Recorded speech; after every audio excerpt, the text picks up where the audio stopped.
कैसे आप सब उम्मीद करते हैं अच्छा ही होंगे। तो आज हम लोग देखने वाले हैं फॉरेस्टर गार्ड का जो एग्ज़ाम हुआ था 20 दिसंबर 2020 को। तो उसी का क्वेश्चन बैंक देखने वाले हैं, उसी का पूरा 100 प्रश्नों का सेट है। तो चलिए आज के सेट को शुरू करते हैं। आज का पहला क्वेश्चन है कि विश्व में सबसे लंबा बांध कौन सा है। विश्व में पूछ रहा है सबसे लंबा बांध, तो इसका राइट आंसर हो जाएगा हीराकुंड बांध। हीराकुंड बांध कहाँ स्थित है? हीराकुंड ओडिशा में महानदी पर स्थित है और इसकी ऊंचाई जो है 4800 मीटर है। टिहरी बांध कहाँ पर है? भागीरथी नदी पर। नागार्जुन बांध जो है, या नागार्जुन सागर बांध भी कह सकते हैं, यह कृष्णा नदी पर है। और भाखड़ा नांगल बांध जो है यह सतलज नदी पर स्थित है। अगला क्वेश्चन है संसदीय शासन का मूल सिद्धांत है। संसदीय शासन का मूल सिद्धांत क्या है? इसका राइट आंसर हो जाएगा सामूहिक उत्तरदायित्व जो है संसदीय शासन का मूल सिद्धांत है। नेक्स्ट क्वेश्चन है वर्ष 2011 की जनगणना के अनुसार भारत का दूसरा सर्वाधिक जनसंख्या वाला शहर। दूसरा सर्वाधिक जनसंख्या वाला शहर पूछा है, तो इसका राइट आंसर दिल्ली हो जाएगा। और पहला सर्वाधिक जनसंख्या वाला शहर मुंबई। पहला सर्वाधिक जनसंख्या वाला शहर कौन सा है? मुंबई है। मुंबई को भारत की वित्तीय राजधानी भी कहा जाता है। नेक्स्ट क्वेश्चन है कि मई 2020 में भारत के किस शहर ने जहरीली गैस के रिसाव का सामना किया था? जहरीली गैस के रिसाव का सामना किस शहर ने किया था? तो आंध्र प्रदेश के विशाखापत्तनम ने। ऑप्शन नंबर डी से हो जाएगा।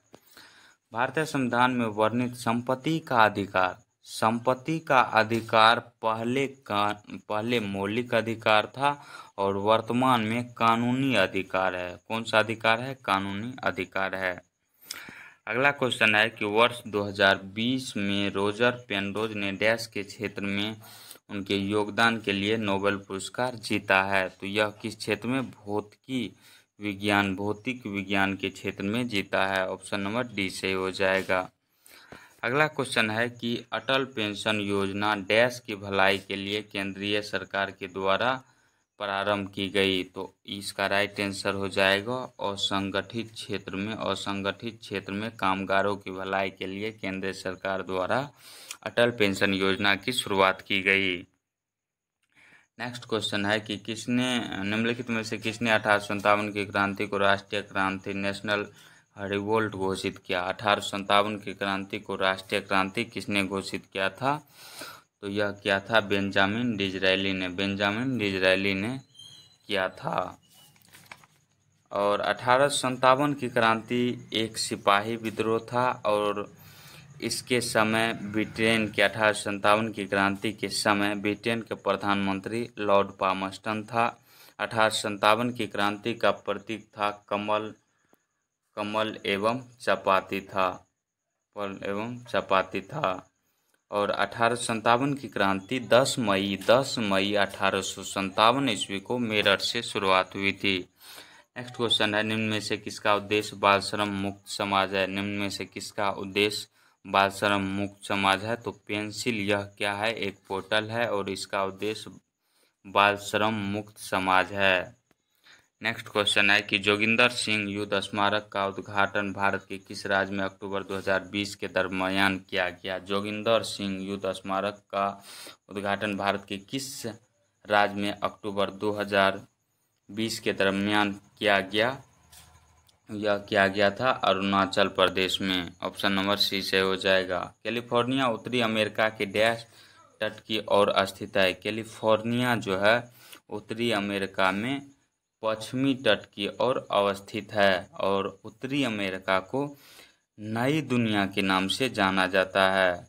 उत्तरी अमेरिका को नई दुनिया के नाम से जाना जाता है। कैलिफोर्निया की राजधानी कहाँ है? सैक्रामेंटो है। कैलिफोर्निया की राजधानी सैक्रामेंटो है। अगला क्वेश्चन देखते हैं कि महात्मा बुद्ध द्वारा अपना प्रथम प्रवचन और सर्वाधिक प्रवचन अलग अलग बात है।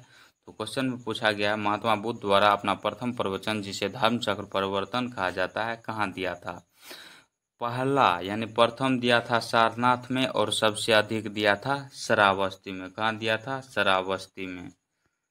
सर्वाधिक बार प्रवचन कहाँ दिए थे महात्मा बुद्ध? श्रावस्ती में। नेक्स्ट क्वेश्चन है कि उच्चतम न्यायालय की न्यायिक पुनरावलोकन की शक्ति किस अनुच्छेद के अंतर्गत आती है? उच्चतम न्यायालय की न्यायिक पुनरावलोकन की शक्ति किस अनुच्छेद के अंतर्गत आती है? तो यह अनुच्छेद 137 के अंतर्गत आती है। ऑप्शन नंबर डी सही हो जाएगा। न्यायिक पुनरावलोकन की शक्ति अमेरिका संविधान से लिया गया है, यानी अमेरिकी संविधान से लिया गया है। नेक्स्ट क्वेश्चन है कि भारतीय स्वतंत्रता आंदोलन में 1942 में गांधी जी द्वारा कौन सा आंदोलन चलाया गया था? तो भारत छोड़ो आंदोलन 1942 ईस्वी में चलाया गया था। अगला क्वेश्चन है कि बिहार की किस भाषा को संवैधानिक दर्जा प्राप्त है? तो मैथिली भाषा को संवैधानिक दर्जा प्राप्त है। मैथिली के साथ साथ बोडो, डोगरी एवं संथाली भाषा भी जोड़ा गया था। भारतीय संविधान में प्रारंभ में 14 भाषा का उल्लेख था और 8 अनुसूची था, और वर्तमान में भारतीय भाषा में 22 भाषाओं को मान्यता प्राप्त है। पहले 14 था और बाद में 8 भाषा को जोड़ा गया। नेक्स्ट क्वेश्चन है, और ये 16 का है मैथ का क्वेश्चन। 15 का हो गया, 16 का कौन सा क्वेश्चन है? मैथ का क्वेश्चन है। तो 16 का राइट आंसर जो है ए हो जाएगा, और 17 का राइट आंसर ए हो जाएगा, 18 का सी हो जाएगा, 19 का ए हो जाएगा, 19 के बाद है 20 का। रीजनिंग का प्रश्न है, 20 का राइट आंसर ए हो जाएगा, 21 का right answer option number D से हो जाएगा, 22 का बी हो जाएगा, 23 का बी सही हो जाएगा, 24 का पूछा गया है कि उस शब्द का जो अन्य से भिन्न है, इसमें ऑप्शन नंबर बी से हो जाएगा, क्योंकि सूर्य एक तारा है और अन्य भी जो है यह एक ग्रह है। 25 का राइट आंसर बी हो जाएगा, 26 का बी हो जाएगा, उसके बाद है 27 का रीजनिंग का है, इसका राइट आंसर सी हो जाएगा, 28 का राइट आंसर ए हो जाएगा, 29 का राइट आंसर डी हो जाएगा, 30 का राइट आंसर डी हो जाएगा, और 31 का क्वेश्चन है कि जब श्वेत प्रकाश एक प्रिज्म से गुजरता है तो वह डैश रंगों में प्रकाश में विभाजित हो जाता है? तो 7 रंगों के प्रकाश में विभाजित होता है। प्रकाश जो होता है श्वेत प्रकाश, वो 7 रंगों से मिलकर बना होता है। अगला क्वेश्चन है संगलन की गुप्त ऊष्मा है। संगलन की गुप्त ऊष्मा क्या होती है? तो इसका right answer option number D से हो जाएगा, ठोस द्रव अवस्था परिवर्तन के लिए गुप्त ऊष्मा। अगला क्वेश्चन है कि विद्युत शक्ति का मात्रक है। विद्युत शक्ति का क्या मात्रक होता है? विद्युत शक्ति का मात्रक पूछा है, शक्ति का मात्रक वाट हो जाएगा। ऑप्शन नंबर ए से हो जाएगा वाट। अगला क्वेश्चन है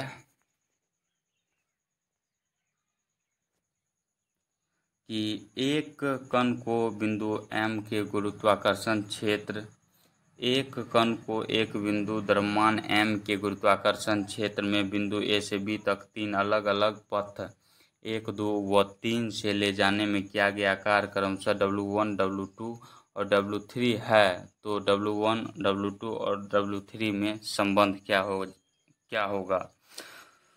तो इसका right answer option number A से हो जाएगा, क्योंकि यह एक संरक्षी बल है, और संरक्षी बल क्या होता है कि यह पथ पर निर्भर नहीं करता है, इसलिए इसका मान बराबर हो जाएगा।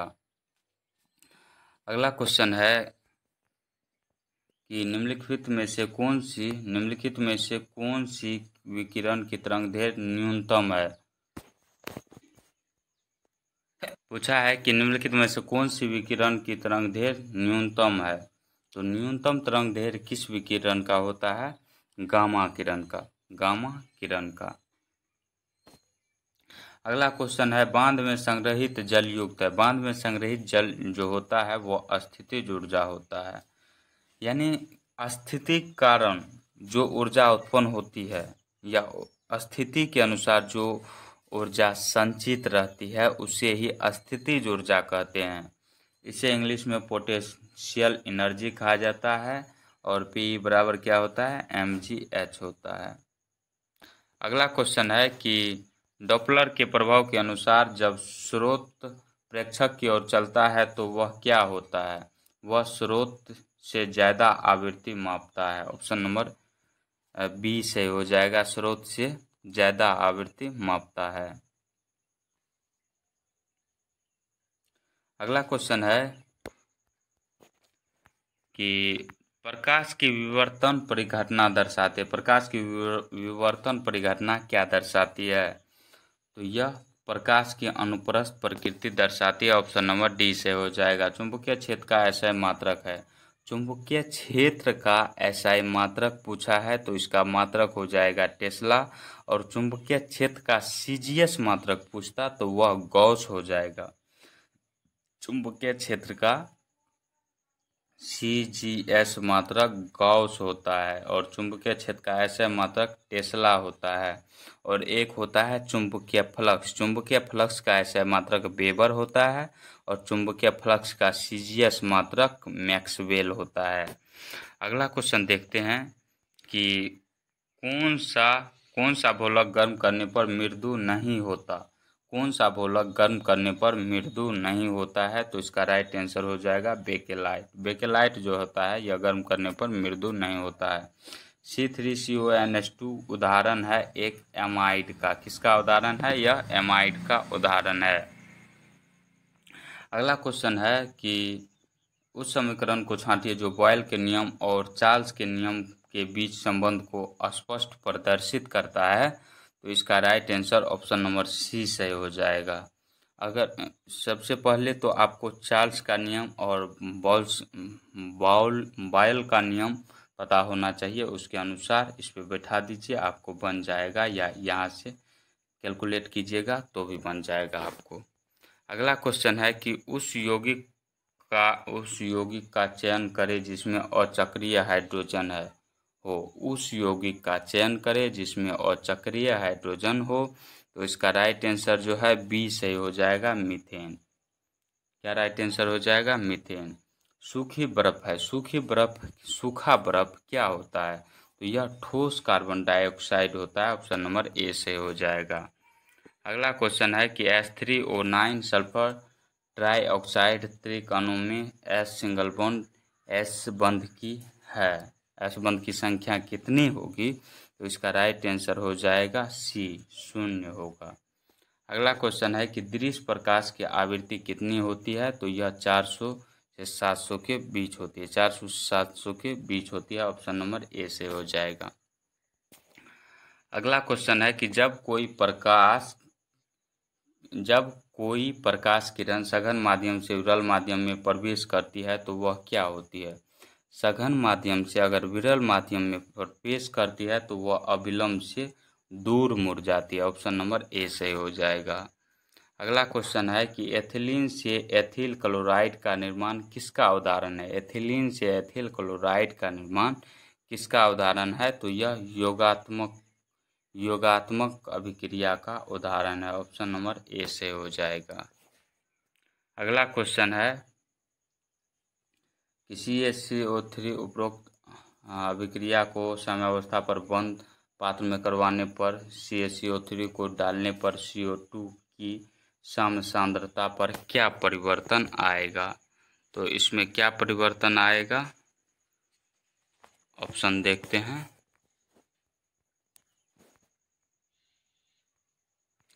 इसमें जो है कोई परिवर्तन नहीं आएगा, ऑप्शन नंबर सी से हो जाएगा। अगला क्वेश्चन है कि गैस अणुओं की औसत गतिज ऊर्जा सीधे अनुपातिक है, तो सीधे अनुपातिक किसकी होती है, तो ताप की सीधे अनुपातिक होती है। कह सकते हैं सीधा समानुपाती होता है। अगला क्वेश्चन है कि गति के तीसरे नियम के अनुसार बल एवं प्रतिबल क्या होते हैं। गति के तीसरे नियम के अनुसार बल और प्रतिबल क्या होते हैं, विपरीत दिशाओं में अलग अलग वस्तु पर कार्य करते हैं। गति का तीसरा नियम, गति के 3 नियम न्यूटन ने दिए थे। किसने दिए थे, तो न्यूटन ने गति के 3 नियम दिए थे। प्रथम नियम को जड़त्व का नियम कहा जाता है, इससे बल की परिभाषा मिलता है। दूसरे नियम से बल का व्यंजक प्राप्त होता है। और गति के तीसरे नियम के अनुसार प्रत्येक क्रिया की विपरीत प्रतिक्रिया होती है। अगला क्वेश्चन है कि निम्नलिखित में से किस धातु की ऑक्साइड बनाने की प्रवृत्ति सबसे ज़्यादा है। धातु ऑक्साइड बनाने की प्रवृत्ति सबसे ज़्यादा किस में होती है, तो कैल्शियम में होती है। ऑप्शन नंबर ए सही हो जाएगा, कैल्शियम। नेक्स्ट क्वेश्चन है कि ऊर्जा का एसआई मात्रक है। ऊर्जा का एसआई मात्रक जो होता है यह जूल होता है। ऑप्शन नंबर ए से हो जाएगा। यदि स्प्रिंग में धारा प्रवाहित की जाती है तो स्प्रिंग क्या होगी, तो स्प्रिंग संकुचित हो जाती है। क्या होती है, संकुचित हो जाती है। ऑप्शन नंबर ए से हो जाएगा। और इसी विधि का प्रयोग जो है भार उठाने के लिए किया जाता है। अगला क्वेश्चन है 55 और 55 का राइट आंसर ऑप्शन नंबर ए सही हो जाएगा। पूछा है कि कौन सा ग्राफ एक समान त्वरण दर्शाता है। ऑप्शन नंबर ए, यानी सीधा है तो समान, जितना वेग है उतना समय है, सीधा चल रहा है इसलिए समान त्वरण दर्शाता है। अगला क्वेश्चन है कि खुली श्रृंखला वाले हाइड्रोकार्बन बंध जिसमें सी डबल बॉन्ड सी बंद होता है कहलाते हैं, तो यह क्या कहलाते हैं, एल्कीन कहलाते हैं। ऑप्शन नंबर ए से हो जाएगा, एल्कीन। अगला क्वेश्चन है कि प्लास्टर ऑफ पेरिस कठोर होता है। प्लास्टर ऑफ पेरिस कठोर होता है पानी से मिलकर। ऑप्शन नंबर बी से हो जाएगा, पानी से मिलकर प्लास्टर ऑफ पेरिस जो होता है वह कठोर होता है। प्लास्टर ऑफ पेरिस सफ़ेद चूर्ण होता है जिसमें जल मिलाने पर पुनः जिप्सम बनकर ठोस प्रदान करता है। और इसी का उपयोग जो है टूटी हुई हड्डियों की जगह अस्थिर रखने हेतु किया जाता है। खिलौना और सजावटी सामान बनाने में किया जाता है और गृह निर्माण में भी किया जाता है। अगला क्वेश्चन है कि हाइड्रोजन परऑक्साइड है। हाइड्रोजन परऑक्साइड क्या है, तो इसका right answer option number B हो जाएगा, ऑक्सीकारक व अपचायक दोनों है। अगला क्वेश्चन है एंट्रोपी की इकाई है। एंट्रोपी की इकाई क्या होती है, तो एंट्रोपी की इकाई जो होती है जूल पर केल्विन पर मोल होता है। ऑप्शन नंबर डी से हो जाएगा। नेक्स्ट क्वेश्चन है कि CaH2 में हाइड्रोजन की ऑक्सीकरण अवस्था है। CaH2 में हाइड्रोजन की ऑक्सीकरण अवस्था कितनी होती है, तो यह -1 होती है। आप निकालिएगा तो ये आसानी से बन जाएगा। अगला क्वेश्चन है जीन अभियांत्रिकी में जीन का क्या किया जाता है। जीन अभियांत्रिकी में जीन का मैनिपुलेशन किया जाता है। क्या किया जाता है, मैनिपुलेशन किया जाता है। डैश कोशिकांग में डीएनए होता है, डैश कोशिका में डीएनए होता है, तो यह किस कोशिका में होता है, तो केंद्रक कोशिकांग में डीएनए होता है। ऑप्शन नंबर बी से हो जाएगा। नेक्स्ट क्वेश्चन है जीव कृमि एकॉर्न वर्म किसका साधारण भाषा में नाम है, तो जीव कृमि एकॉर्न वर्म किसका साधारण भाषा में नाम है, तो इसका राइट आंसर हो जाएगा बेलोनोग्लोसस, बेलोनोग्लोसस। अगला क्वेश्चन है चिरोपटेरोफिली में फूलों का परागण किसके द्वारा किया जाता है। फूलों का परागण किसके द्वारा किया जाता है, तो चमगादड़ द्वारा किया जाता है। ऑप्शन नंबर बी से हो जाएगा, चमगादड़। नेक्स्ट क्वेश्चन है कि प्राकृतिक चुनाव का सिद्धांत डैश द्वारा दिया गया था। प्राकृतिक चुनाव का सिद्धांत जो है इसका प्रतिपादन जो किया था चार्ल्स डार्विन ने किया था। ऑप्शन नंबर बी से हो जाएगा। प्रत्येक वृक्क में कौन से अनेक निस्यंदन एकक उपस्थित होते हैं, तो यह किसमें होते हैं, तो यह यह जो होता है वृक्काणु में होता है। ऑप्शन नंबर डी से हो जाएगा वृक्काणु। मानव शरीर में जो किडनी होता है या वृक्काणु होता है, या इसे किस नाम से जाना जाता है? किडनी, वृक्काणु या गुर्दा जो होता है यह जोड़ा में होता है। अगला क्वेश्चन देखते हैं कि किस कोशिकांग अगला क्वेश्चन है कि किस कोशिकांग को कोशिका की आत्मघाती थैली के नाम से जाना जाता है? आत्मघाती थैली के नाम से जाना जाता है, तो यह लाइसोसोम को आत्महत्या की थैली या आत्मघाती थैली के नाम से जाना जाता है। जब लाइसोसोम फट जाता है तो संपूर्ण कोशिका का पाचन हो जाता है। अगला क्वेश्चन है कि वह कार्बोहाइड्रेट जिनमें बढ़ते हुए क्रम में परमाणु है, वह कार्बोहाइड्रेट जिनमें बढ़ते हुए क्रम में परमाणु है। इसका right answer option number B से हो जाएगा। एरिथ्रोज से ज़्यादा जाइलोज में होता है, जाइलोज से ज़्यादा मेनोज में होता है। अगला क्वेश्चन है कि जब न्यूक्लिक अम्ल एंजाइम की तरह व्यवहार करते हैं तो कहलाते हैं। जब न्यूक्लिक अम्ल एंजाइम की तरह व्यवहार करते हैं तो यह क्या कहलाते हैं? राइबोजाइम्स कहलाता है। क्या कहलाता है? राइबोजाइम्स। अगला क्वेश्चन है एक मानव युग्मनज डैश होता है, तो यह द्विगुणित होता है। ऑप्शन नंबर ए से हो जाएगा द्विगुणित। नेक्स्ट क्वेश्चन है कि कार्पोरा क्वाड्रिजेमिना किसमें होता है? कार्पोरा क्वाड्रिजेमिना किसमें होता है? तो यह मस्तिष्क में होता है। ऑप्शन नंबर सी से हो जाएगा मस्तिष्क। और मस्तिष्क जो होता है यह केंद्रीय तंत्रिका तंत्र का मुख्य भाग माना जाता है। नेक्स्ट क्वेश्चन है पत्तियों के रंध्र द्वारा जल क्षति डैश कहलाती है। पत्तियों के रंध्र द्वारा जल क्षति वाष्पोत्सर्जन कहलाती है। ऑप्शन नंबर डी से हो जाएगा। अगला क्वेश्चन है कि वह डैश व डैश प्रमुख ग्रीन हाउस गैस है। डैश व डैश प्रमुख ग्रीन हाउस गैस है, तो कार्बन डाइऑक्साइड और मीथेन जो होता है यह ग्रीन हाउस गैस होता है। अगला क्वेश्चन है कि ओरल पोलियो वैक्सीन OPV किस वैज्ञानिक ने खोज की थी? OPV किस वैज्ञानिक ने खोज की थी? तो अल्बर्ट बुश सेबिन ने खोज किया था इसका। नेक्स्ट क्वेश्चन है कि सही क्रम चुने। सही क्रम इसमें से चुनना है। कोशिका समूह क्या कहलाता है कि उत्तक होगा, पहले क्या होगा? तो इसका राइट आंसर जो है ऑप्शन नंबर ए से हो जाएगा। कोशिका के समूह उत्तक कहलाते हैं। उत्तक के समूह से अंग का निर्माण होता है और अंग से अंग प्रणाली बना हुआ है। नेक्स्ट क्वेश्चन है उत्तक संवर्धन में डैश को विट्रो में उगाकर विषाणु मुक्त पादप तैयार करते हैं। उत्तक संवर्धन में डैश को विट्रो में उगाकर विषाणु मुक्त पादप तैयार करते हैं, तो इसका right answer option number D से हो जाएगा विभाज्योतक। विभाज्योतक। नेक्स्ट क्वेश्चन है कि निम्नलिखित में से कौन सा जीव समूह भूमि की उर्वरता बढ़ाने में सहायक होता है? तो इसका राइट आंसर हो जाएगा साइनोबैक्टीरिया। साइनोबैक्टीरिया जो होता है जीव समूह की उर्वरता शक्ति बढ़ाने में सहायक होता है। उर्वरता शक्ति के कारण ही खेत की उपज अच्छी होती है। अगला क्वेश्चन है कि पौधों में द्वितीयक वृद्धि के लिए उत्तरदायी उत्तक है। पौधों में द्वितीय वृद्धि के लिए उत्तरदायी उत्तक जो होता है यह एधा होता है। क्या होता है? एधा होता है। इसे केबियम भी कहा जाता है। क्या कहा जाता है? केबियम। नेक्स्ट क्वेश्चन है कि निम्नलिखित में से कौन सा कार्बोहाइड्रेट जंतुओं में ऊर्जा का भंडार माना जाता है? जंतुओं में ऊर्जा का भंडार कौन सा कार्बोहाइड्रेट माना जाता है? तो ग्लाइकोजन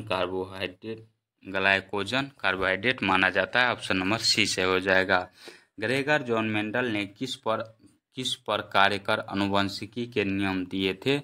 तो यह मटर के पौधे पर कार्य किए थे। ऑप्शन नंबर ए से हो जाएगा।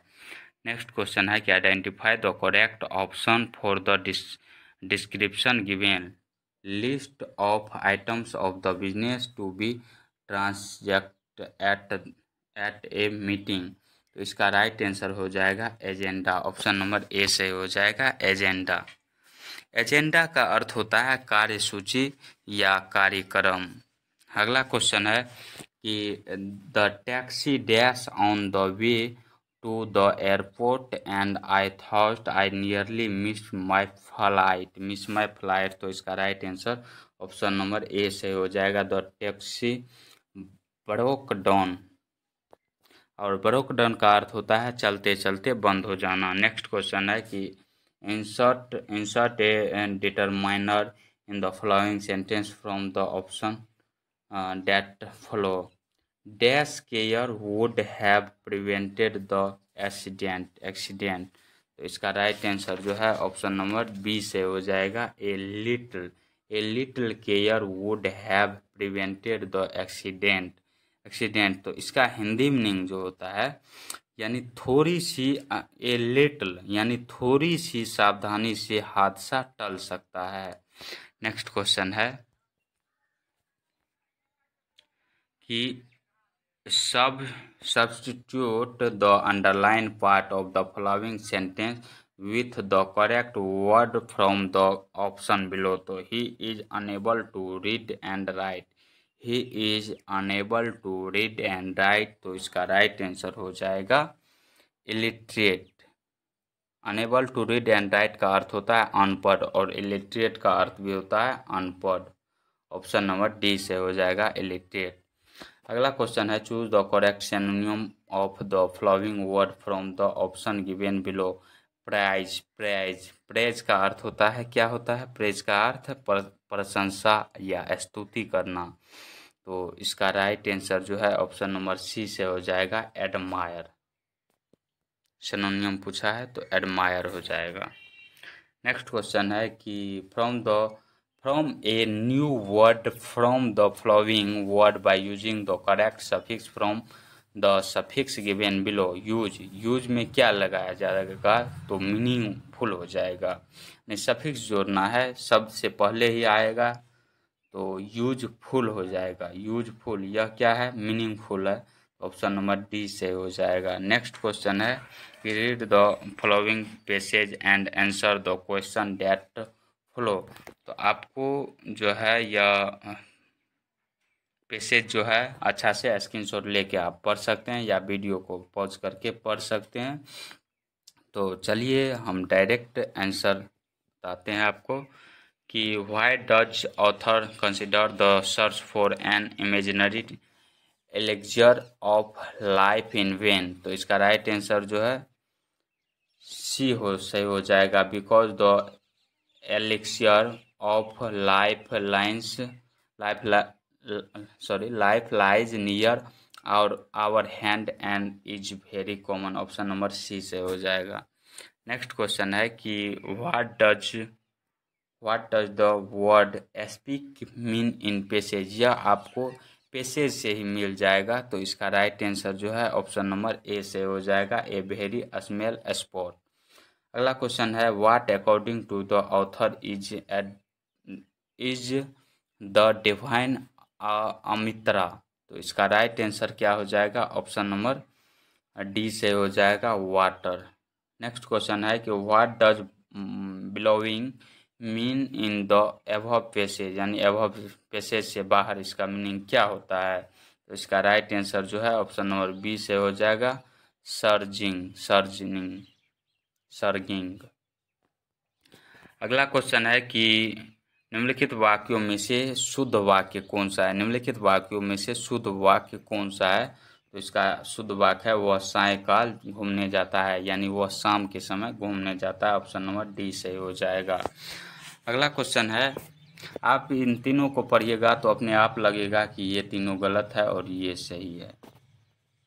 आप गौर से पढ़िएगा इसको।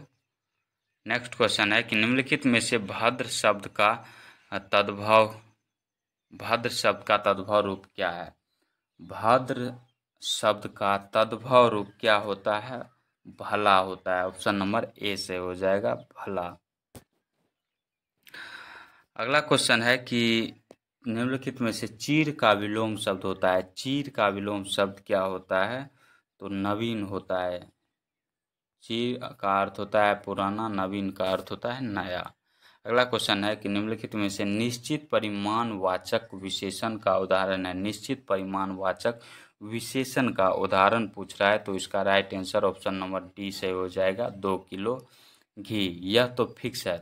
थोड़ा दूध, कितना दूध, ये भी फिक्स नहीं है। जरा सा नमक, ये भी फिक्स नहीं है। सारा आटा, ये भी सही नहीं है।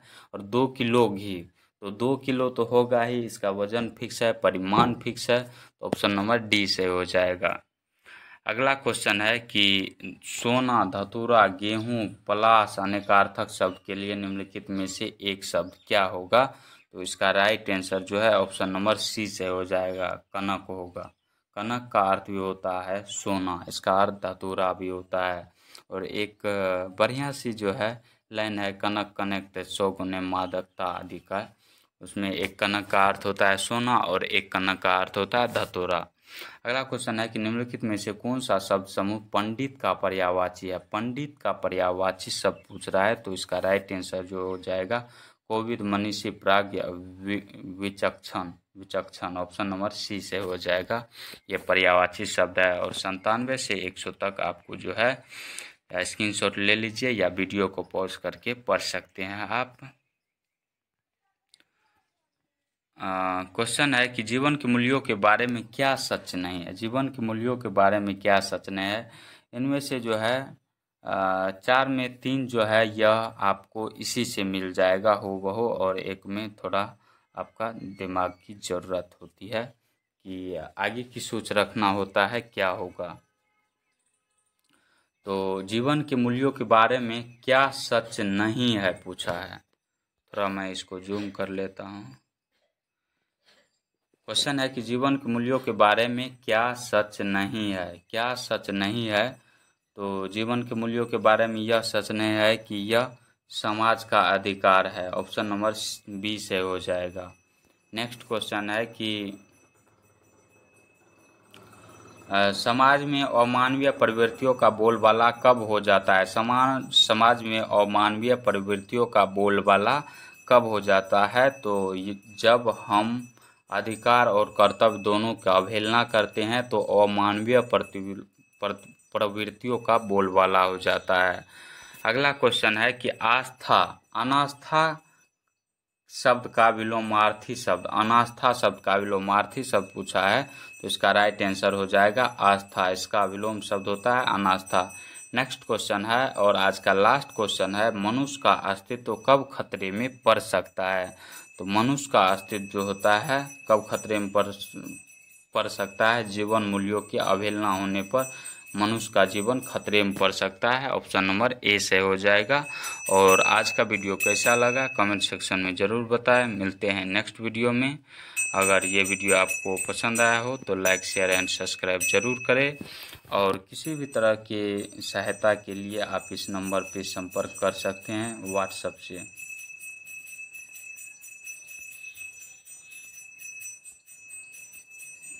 मिलते हैं नेक्स्ट वीडियो में, तब तक के लिए जय हिंद, जय भारत।